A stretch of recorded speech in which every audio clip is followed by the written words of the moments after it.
Проблемот со откупот на млекото е надминат, потврдува сточарот Маријан Стојовски од Делчевското село Град, кој со олеснување вели дека млекото повторно се откупува. По денови неизвестност и страв за опасност, сточарите конечно добиле сигурен пласман, откако, како што наведува, институциите се ангажирале и интервенирале навреме. Стојовски истакнува дека цената е приближно договорената и дека од 1 јули откупот продолжува без прекин.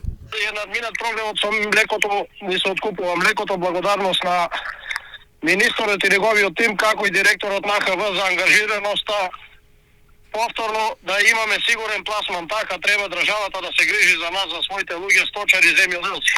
После недела дена конечно се надмина проблемот. Ќе продолжи од 1 пак да ни го откупува млекото. Цената приближно е договорена, добро е и така. Со надминувањето на проблемот со откупот, сточарите конечно ќе можат мирно да продолжат со својата работа и да го планираат производството без страф од нови прекини.